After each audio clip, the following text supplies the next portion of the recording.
네, 반갑습니다. 사랑합니다.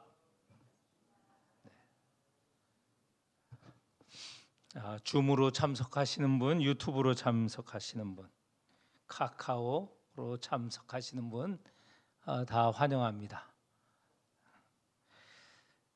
오늘은 제목이 재밌죠? 제목이 뭐죠? 열둘. 열둘은 12를 말합니다. 1, 2, 3, 4, 5, 6, 7, 8, 열둘, 12를 말합니다. 오늘 열둘이라는 것은 여러분이 잘 아시죠? 열두 사도 또 열두 제자, 그걸 말하는 것이죠. 그런데 성경에 보면 재밌게도 열두 사도 또는 열두 제자라고 안 하고 그냥 열둘이라고 했습니다. 그걸 기억하셨으면 좋겠습니다. 열둘이라는 게 사도 제자를 붙이지 않아도 이게 뭘 말하는지 다 알 수 있다는 것이죠. 알고 있다는 것이죠. 열둘. 우리도 열둘 잘 알고 있죠? 네. 오늘 본문은 산에 오르는 것부터 시작이 되어 있습니다. 13절에 또 산에 오르사. 그런데 지난 시간에 본 본문에는 7절에 보면 바닷가입니다. 바다. 그런데 오늘은 그와 반대로 산입니다.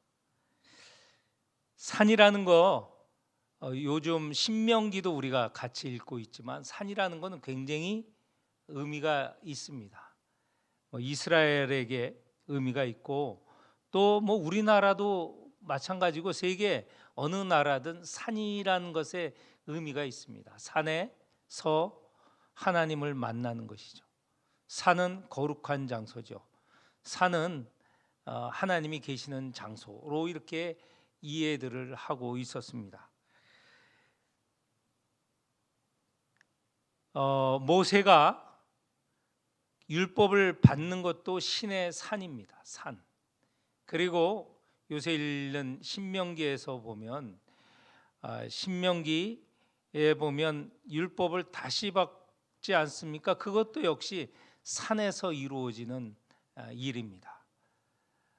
하나님을 만나고 하나님으로부터 율법을 받는 것이 산이었다는 것이죠. 그리고 복음서에도 보면 산이라는 건 좀 이 지상과 다른 의미를 주고 있습니다. 우리가 잘 아는 산상수훈, 산 위에서 받은 여러 교훈들, 그걸 산상수훈이라고 하지 않습니까? 마태복음 5장에서 7장 5장 1절에 보면 산 위에 오르사라고 하는 말씀이 있습니다. 산 위에서 받은 하나님의 보배로운, 그러니까 주님의 보배로운 교훈이죠. 그것이 산 위에서 받은 걸 우리는 알고 있습니다. 또 어떤 일이 있었습니까? 변화산상에 예수님이 그 모습이 변화된, 그리고 모세와 엘리야가 출현을 하고 한 것들도 변화산상에 있지 않았습니까? 그리고 그것만이 아닙니다. 언젠가요? 지난 송구영신 특별 새벽기도회 때 우리가 여러 가지 주제 중에 선교 주제를 가지고 우리가 한번 하루 아침에 말씀을 듣고 기도하지 않았습니까? 그 선교 주제는 우리 저 뒤에 선교와 그다음에 그 봉사 쪽에 있는데, 선교는 마태복음 28장 부분을 보면서 지상 명령이 모든 민족을 제자로 삼으라. 이 선교가 뭐냐? 모든 민족을 제자로 삼는 일인데, 그 지상 명령이라는 건 땅 위에서 주신 명령이 아니고 지극히 높은, 그래서 최상의 명령이라는 건데, 그것도 갈릴리에 약속하신, 말씀하신 산 위에서 주시는 말씀으로 우리가 지난번 함께 성경을 읽었습니다. 산이라는 것, 이렇게 어떤 하나님과 만나는 일 또는 하나님으로부터 명령을 받는 일, 이런 거룩한 일들이 이루어지는 게 산 위에서 이루어지는데, 오늘 말씀도 그렇습니다. 13절, 산에 오르러 어떤 일이 있었느냐? 12를 부르시는 일이 있어요. 그러니까 12 제자를 부르시는 일, 12 사도를 부르시는 일, 이 12를 부르는 일이 보통 일이 아니라는 겁니다. 거룩한 일인 것이죠.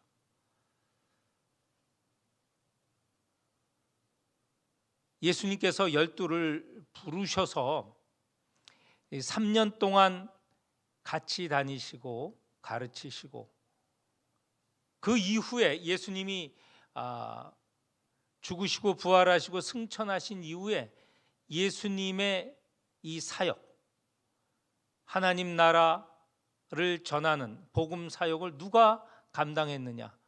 12명이 시작하지 않았습니까? 12이 시작을 하여서 그 12로 시작된 복음이 오늘 이 시간 2000년이 지나고 또 저기 예루살렘 유다를 떠난 그 복음이 오늘 여기 한국 땅에 지금 이렇게 선포되는 것이죠. 예수님께서 이 12를 부르셔서 복음 전도를 시작하신 일이 주님이 오시는 날까지, 그리고 세계 만방에서 이루어지는데, 이 12를 통하여서 시작하셨다는 것, 얼마나 귀한 일입니까? 물론 12이 없어도 예수님께서는 다른 사람을 또 다른 방법을 통해서 복음을 전하셨겠지만, 그건 일어나지 않는 일이고, 지금 복음의 서에서 우리가 알고 있는 것은 이 12를 통하여서 이 모든 사람을 구하고 구원하고 생명을 주고 또 하나님 나라를 전파하고 하나님 나라 백성으로 살아가게 하는 그 모든 일을 다 이 12에게 부탁을 하시고, 이 12로 인하여 온 세상에 퍼졌다는 것을 우리가 꼭 기억하여야 되겠습니다. 그렇기 때문에 이 산에서 아마 12를 부르시지 않았는가, 이렇게 충분히 추측을 할 수 있습니다. 자, 12를 부르시는데, 이 12를 부르실 때 어떤 사람을 부르셨느냐? 13절 중반에 보면 자기가 원하는 자를 부르셨다. 주님의 마음에 드는 사람을 뽑으셨다는 것이죠. 주님의 마음에 드는 사람이지 주님의 마음에 들지 않는 사람을 뽑지 않으셨다는 겁니다. 이건 또 우리가 당장 우리가 적용해 볼 수 있지 않습니까? 주님이 부르실 때 누구를 부르시는가? 주님의 마음에 드는 사람을 부르셨을 텐데, 우리 역시 주님의 마음에 들었기 때문에 이렇게 부르심을 받지 않았을까? 이럴 때는 아멘을 크게 하셔야죠. 네. 우리 주님의 마음에 든 사람이에요. 얼마나 감사합니까?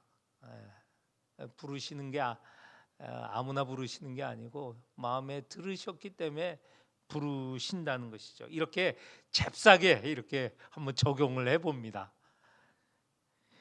그리고 12를 세우셨어요. 12이라는 것 이미 말씀을 드렸습니다. 12 그러면 뒤에 사도 제자 붙이지 않아도 12이면 아는 거죠. 이스라엘이 12지파로 이루어진 나라잖아요.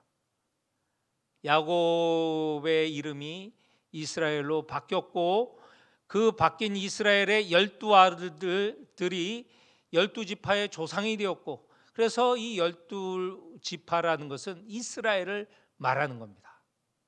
그런데 예수님께서 여기에 12를 부르셨다라는 것은 지금까지는 이스라엘이라는 나라, 비록 지금은 여기 로마의 식민지이지만 12지파 그 후손들로 이루어진 이스라엘이죠. 그런데 여기서 예수님께서 12를 부르셨다는 것은 새로운 나라를 세우신다는 것입니다. 새로운 민족을 세우신다는 것이죠. 이 열둘은 바로 12지파를 상징하는 것처럼 12지파로 구성된 이스라엘을 말하는 것처럼 이 열둘이 새로운 나라, 하나님 나라 백성으로서 부르심을 받았다. 새로 세우는 그런 하나님 나라를 대변하는 그런 열둘이라는 수라는 것이죠.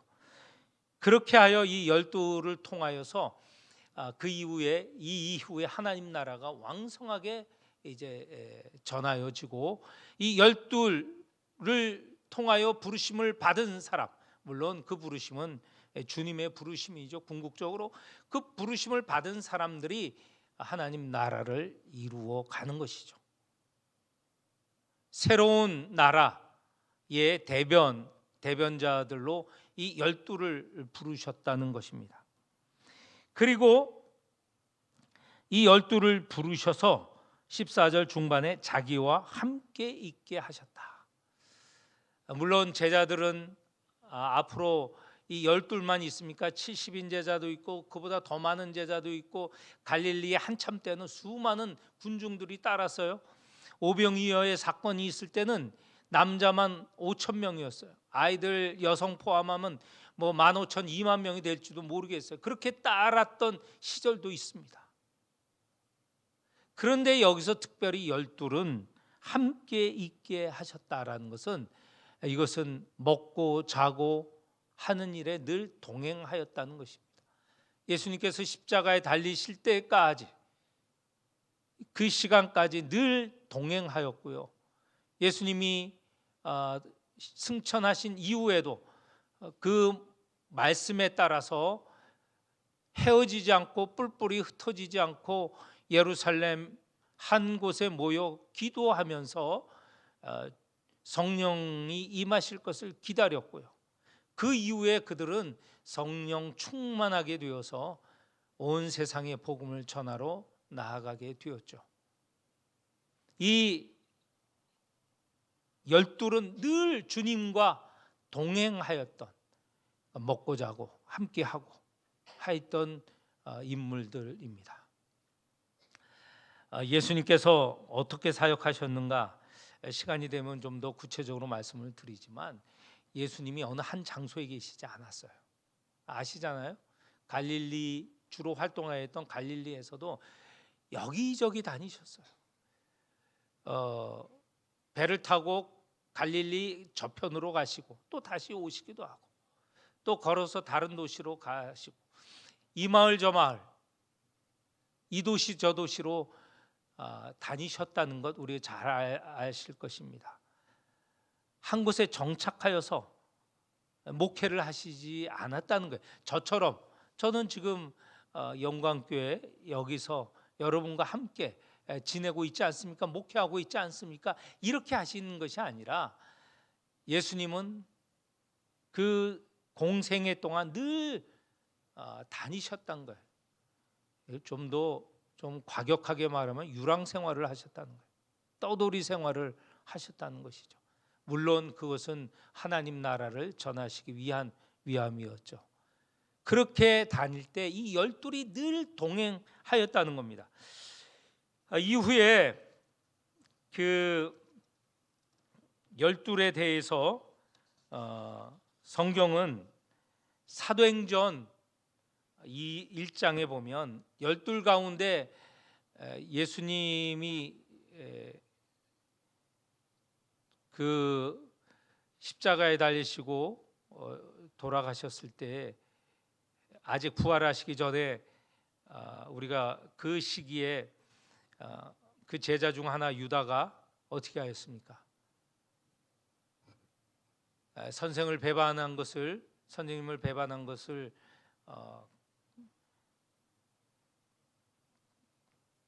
그 가책 때문에 스스로 목숨을 끊지 않습니까? 그런데 그것을 하나가 비었잖아요. 그래서 11명이었잖아요. 그래서 오순절 성령 강림이 있고 한 사람을 더 채웁니다. 채우는데 우리가 잘 아는 대로 마띠아가 이렇게 채워지게 되죠. 이 12명이 채워집니다. 그러면서 이 마띠아를 뽑을 때 이 사도에 대해서 정의를 내려요. 정의를 어떻게 내리느냐? 사도행전 1장 21절 22절에 나와 있는데 제가 한번 읽어보겠습니다. 사도들에 대한 정의예요. 아까도 말한 예수님을 따라다니는 사람 수없이 많았지만 사도 12를 중심으로 사도라고 하고, 물론 그 사도의 범위가 더 넓어지긴 하지만 이 사도에 대한 정의를 이렇게 내리고 있어요. 이러함으로 요한의 세례로부터 우리 가운데서 올려 가신 일까지, 그러니까 예수님을 언제부터 언제까지 따랐는가? 요한의 세례를 받을 때부터 시작하여서 예수님께서 승천하신 그날까지 주 예수께서 우리 가운데 출입하실 때 항상 우리와 함께 다니던 사람 중, 그러니까 여기에는 늘 출입을 함께 하였다. 출입이라는 게 집에 있을 때나 밖에 있을 때나, 그러니까 늘 예수님과 함께한 사람들 가운데 하나를 세워 우리와 더불어 예수께서 부활하심을 증언할 사람이 되게 하여야 하거늘. 이렇게 이렇게 사도들에 대해서 정의를 내려요. 시간적으로 보면 예수님의 지상 사역에 늘 함께 하였던, 먹고 자고 늘 함께 따라다녔던 사람이라는 것이죠. 그런데 유다가 죽고 스스로 목숨을 버리고 마띠아를 선택했을 때, 그러고 보면 12만 이렇게 따라다녔던 건 아니에요. 12이 가장 가까운 것이지 12 말고도 이 마띠아도 그렇게 이 정의에 따르면 따라다녔다는 거잖아요. 3년 동안 계속. 그러니까 우리는 12만 주님과 다녔다, 아니에요. 더 많은 사람이 다녔어요. 적어도 마띠아하고 그 사도가 되려고 두 사람이 이렇게 앞에 후보자로 나서지 않았습니까? 그 마띠아 말고 바사바라 하고 별명은 유스도라 하는 요셉이라는 사람도 이 마띠아 두 사람 중에 한 사도를 뽑을 때 나왔던 사람이에요. 그러고 보면 적어도 12이 아니라 14명이죠. 근데 14명만 있었겠습니까? 더 많은 사람. 예수님께서 우리 성경 읽어보면 중간에 70명도 보내는 적이 있어요. 그러고 보면 아마 70명도 전적으로 동행하지는 않았을지라도 많은 이들이 예수님과 함께 했다는 것을 우리는 알 수 있습니다. 물론 마지막에는 십자가에 달리실 때는 다 떨어졌습니다. 다 떨어지고 12 정도 남은 것이죠. 그리고 이 12 안에는 안 들어가 있지 않지만 우리가 알고 있는 마리아라고 불리우는 적어도 3명의 여성은 예수님을 늘 따라다녔습니다. 예수님이 돌아가시는 십자가상에 3명의 이름 다른 마리아들이 쫓아다니지 않았습니까? 많은 여성들도 예수님을 따라다녔다고 보는 것이죠. 이렇게 12명 가운데 12명이 늘 예수님과 함께 하였다. 그리고 근데 제가 지금 12 사도라고 이렇게 이름을 붙이지 않았습니까? 여기 우리 성경 읽은 것 중에 사도라는 말이 없는데 어디서 사도라는 말을 그렇게 물론 뒤에는 12를 사도라고 하고 제자로라고도 해서 그렇게 미루어 이제 앞에 당겨와서 사도라고 부를 것이다, 이렇게 추측을 하실 터인데, 이 사도라는 말이 있어요. 근데 딱 사도다라고 하는 것은 아니고요. 14절 끝부분에 또 보내사 전도도 하며, 보내사라고 하는 말이 이 사도라는 말의 동사형이에요. 사도는 명사, 이름씨고 이 동사라는 건 움직임씨 아니에요. 그러니까 이 사도라는 거 아포스톨로스라고 하는 말인데 그건 이렇게 사도라는 걸 가리고 사도로 보내심을 받았다. 보내심을 받았다. 보내심을 받았다 할 때 이 아포스톨로라고 하는 명사 그 동사를 쓰는데 이게 같은 말이에요. 그러니까 이 보내심을 받았다라는 것은 사도로 보내심을 받았다는 것을 말하고 있죠. 자, 이 열둘에 대해서 다시 한번 정리, 지금까지 뭐 두 절이지만 정리를 해보면 예수님께서 원하시는 자 중에서 뽑으셨다는 거예요. 그리고 12를 뽑았다는 것이죠. 12도 의미가 있다고 했죠. 새로운 민족, 새로운 나라를 구성하기 위해서 뽑으신 것이다. 그래서 12이다. 그리고 또 자기와 함께 있는 자, 그러니까 자기와 함께 있게 하시고, 여기는 있게 하시고지만 이제 사도행전에 보면 자기와 함께 한 자들이 있지요, 사도들이. 그리고 또 보내사, 이 사도를 말하는 거죠. 보내심을 받은 자.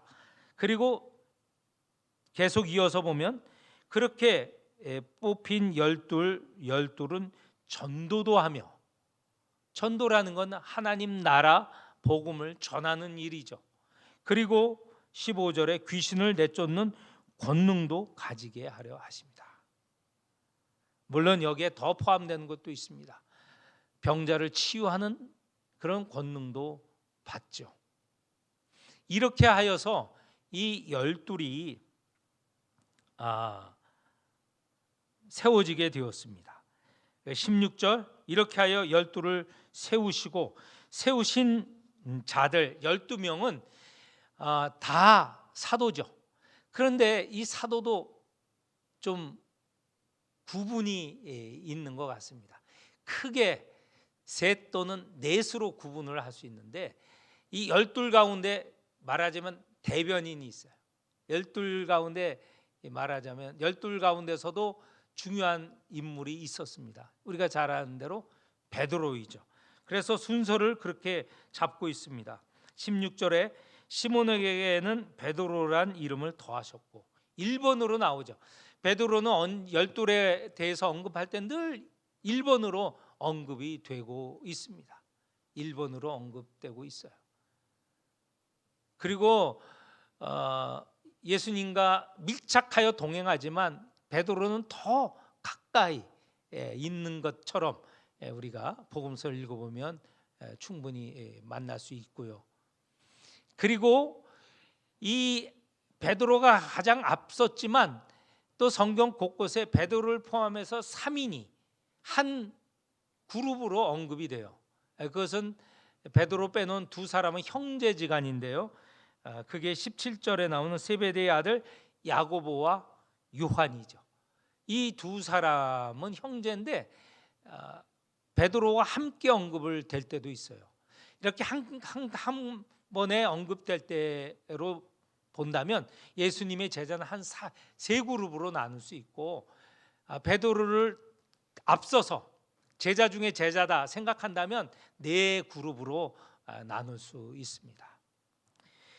이 시몬이라는 시몬 베드로인데, 베드로는 이 시몬은 히브리 이름이고, 베드로는 이 명칭은 헬라어입니다. 헬라어. 페트라라고 하는 것의 남성형, 그러니까 페트라, 바위라는 것이 페트라라는 여성형인데 그것의 남성형이 페트로스예요. 그래서 거기서 베드로라는, 그러니까 베드로는 바위라고 우리말로 번역을 할 수 있죠. 바위. 주님께서 베드로를 제자로, 그러니까 사도로 부르시고 아마 든든하게 생각하셨던 것 같아요. 그래서 이름을 베드로라고, 바위로 이렇게 이름을 붙여줬습니다. 말 그대로입니다. 바위가 얼마나 든든하고 흔들림이 없잖아요. 베드로의 일생을 보면 그렇죠. 물론 예수님이 십자가형을 당할 때 그렇게 끌려갔을 때는 3번 부인하는 말도 했지만 베드로는 그 시기까지 부인하는 그때까지, 그리고 이후에 오순절 성령 강림 이후에 베드로의 모습을 보면 아주 든든한, 흔들림이 없는 그런 제자 사도였습니다. 또 이제 3명을 빼놓고 이렇게 나머지 8명 가운데 7명은 보통 일반 제자, 한 중간 그룹쯤 됩니다. 그게 17절, 18절에 나오죠. 18절에 나옵니다. 16절, 17절이 이제 앞에 3명 그룹이고요. 8명이 18절에 나옵니다. 안드레, 빌립, 바돌로로메, 마테, 도마, 그 다음에 야고보, 다데오, 시몬, 이렇게 8명이 7명이죠. 7명이 몇 명입니까? 8명이죠. 8명. 일반적인 그룹이고 중간 그룹입니다. 그리고 마지막에 가룟 유다가 있죠. 거기에 19절에는 이는 예수를 판 자다. 그래서 아마도 이 12명의 이름이 언급이 된 것은 예수님과 함께 다닐 때 이런 순서로 정확히 불려지지는 않았을 것 같아요. 이제 이 마가복음을 기록할 때는 이미 예수님이 죽으시고 부활하시고 승천하신 이후에 기록이 된 것 아닙니까? 이 마가가 이 마가복음을 기록할 때 생각하기를 12 제자지만 다 같은 똑같은 위치는 아니고 베드로를 제일 앞에 내세우고 그 다음에 야고보와 요한을 그 다음에 내세우고 그 다음에 8명을 쭈르륵 내세우고 마지막에 가룟 유다는 예수님을 배신한 자이기 때문에 마지막에다 세워야 되지 않을까, 이렇게 해서 이런 식으로 평가를 한 후에 이름을 위치해 놓았을 것입니다.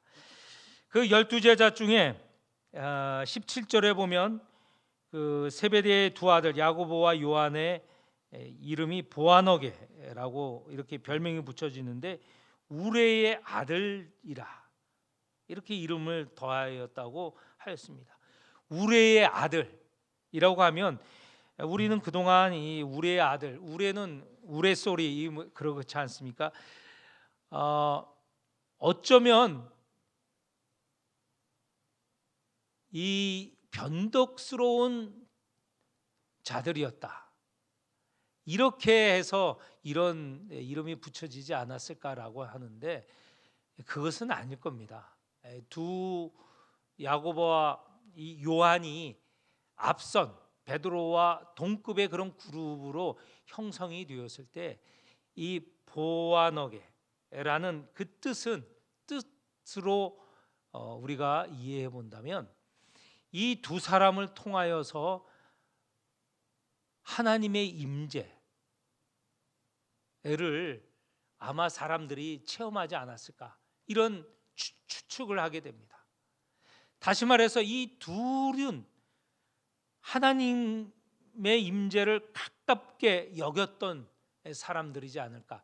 이 예전에 우리 구약 요새 신명기 읽으면서 보지만 우레소리, 천둥소리, 이 다 뭡니까? 하나님의 임재를 상징하잖아요. 그렇기 때문에 이 두 사람은 더 하나님과 가까웠던, 하나님의 임재를 그렇게 경험하게 하던 그런 영적인 영성을 갖고 있었던 그런 인물들이 아니었나, 이렇게 생각을 하게 됩니다. 오늘 12를 부르시는 장면을 보았습니다. 예수님께서 이 12를 정말 뽑는 것을 귀하게 그리고 굉장히 중요하게 생각하셨다는 거예요. 그래서 산이라는 그런 상징적인 거룩한 장소, 하나님을 만나는 장소, 하나님의 일이 일어나는 장소, 거기에서 12를 뽑으셨다. 12를 뽑는 일은 이렇게 중요한 일이다라는 것을 강조하는 것 같습니다. 그리고 그 12를 뽑으셔서 그 3년 동안 동행하셨어요. 늘 함께 하셨습니다.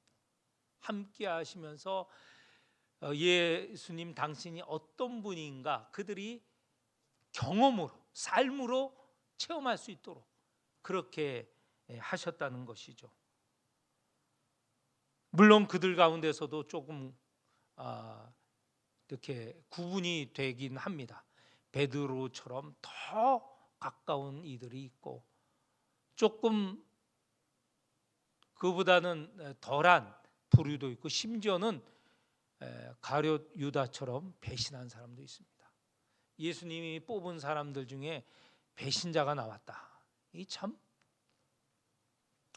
정말 이해하기 어려운 것이죠. 3년 동안 주님과 함께 다니면서 늘 보았을 텐데 어떤 분이신지 알았을 텐데 그럼에도 불구하고 이렇게 배신하였다는 것. 주님의 의도, 우리 예수님의 의도가 온전히 100% 선한 것 아닙니까? 그리고 100% 당신을 통하여서 하나님이 어떤 분이신지 가르쳐 주시고 보여주셨을 터인데, 근데 문제는요, 자기가 눈을 감고 자기가 귀를 막고 자기가 마음을 닫으면요, 아무리 계시가 되고 모든 이들이 보고 모든 이들이 따라도 되지 않는 겁니다. 이거 우리가 마지막으로 경고 삼아야 됩니다. 주의하여야 되는 것이죠. 우리도 서로 이야기할 때 그러지 않아요? 왜 저걸 이해 못해? 다 알려줬고 다 보여줬고 다 했는데 왜 저걸 이해 못해? 라고 하잖아요. 이해하지 않는 것이 더 어려울 텐데 라고 하는데도 이해하지 못한 사람이 있잖아요. 그와 같죠. 가룟 유다는 그와 같습니다. 정말 가슴을 치고 통곡할 일이에요. 너무 안타깝고 너무 답답해서. 가룟 유다가 그 같은 자입니다. 눈이 있어도 귀가 있어도 마음이 있어도 다 닫혀 있는 자이죠. 예수님을 배반하였습니다. 혹 나는 이런 가룟 유다와 같은 자가 아닌가? 다 보여줘도 안 보려고 하면 할 수 없는 거예요.